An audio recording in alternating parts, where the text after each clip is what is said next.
है तो आप अपने लेफ्ट नोस्ट्रल को एक्टिव करके जाइए। आप देखेंगे जिन लोगों का प्राणायाम का प्रैक्टिस नहीं है या जो भी नोस्ट्रल संबंधित प्रॉब्लम होती होगी या लंग्स प्रॉब्लम है, उन लोगों को नोस्ट्रल ब्रीदिंग की बहुत प्रॉब्लम होती है ना। तो आपको कोशिश करना है कि आपका राइट नोस्ट्रल ना चले। उस समय आपको अगर जाना पड़ रहा तो आपका लेफ्ट नोस्ट्रल ही चले, इससे आपको लू नहीं लगेगी। आप बाहर कितनी भी गर्मी हो आपको नहीं लगेगी। आप करके देख लीजिए। इससे मैंने एक रील भी बनाई थी कि अगर आपको बाहर जाना ही पड़ रहा है तो आपको एक कॉटन रखना है अपने पर्स में हमेशा। उस कॉटन को राइट कान में आपको कान बंद कर लेना चाहिए, इससे भी आपको लू नहीं लगती है। इसके पीछे का लॉजिक ये है कि जब आप राइट कान को बंद करते हो तो स्वतः ही आपका लेफ्ट स्वर जागृत हो जाता है। करके देख लीजिएगा, फिर फीडबैक शेयर करिएगा कि आता है कि नहीं आता है। अब किसी को किसी समस्या से पूरी तरह से ब्लॉक है तो उसका तो मैं कुछ नहीं कर पाऊंगी। अगर आप नॉर्मल हो तो बराबर आपका लेफ्ट स्वर जागृत होगा, इसमें कोई दो राय नहीं है।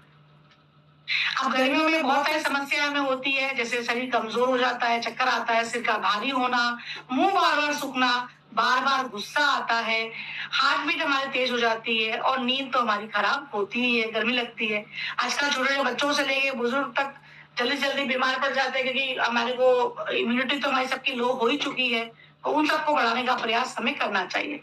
आप सबसे पहले बात करेंगे कि अगर हमें डिहाइड्रेशन से बचना है, पानी की कमी से बचना है, तो उसमें हमें क्या करना चाहिए। तो अगर आपके बार बार अगर आपको पानी की कमी है तो कैसे पता चलेगा, पहले तो कि आप पानी कम पीते हो तो उसके लक्षण क्या है पहले समझिए। अगर आपके होठ बार बार सूखते, आप बोलते हो 3 लीटर पानी पीता हूँ और फिर भी ये लक्षण दिख रहे हैं, इसका मतलब आपकी बॉडी की रिक्वायरमेंट ज्यादा है और आप कम पीते हो। तो लक्षण क्या क्या है, आपके होठ बार बार सूख रहे हैं, आप कमजोरी फील कर रहे हो, जल्दी थक जाते हो, पेशाब आपका मतलब जो यूरिन पास करते हो वो पीला आ रहा है आपका, आपको चक्कर आ रहे हैं और थकावट हमेशा बनी रहती है, इसका मतलब आप पानी बराबर नहीं पी रहे हो। आपकी रिक्वायरमेंट ज्यादा है पर आप पानी कम पीते हो। तो इसका सोल्यूशन ये है कि हर थोड़ी देर में बैठ के पानी पीना है। ये पानी का सबसे बड़ा रूल होता है। आप लिक्विड आइटम जो भी पीते हो, अगर आप बैठ के नहीं पी रहे हो तो भविष्य में आपके घुटने खराब होंगे, इसमें कोई दो राय नहीं है।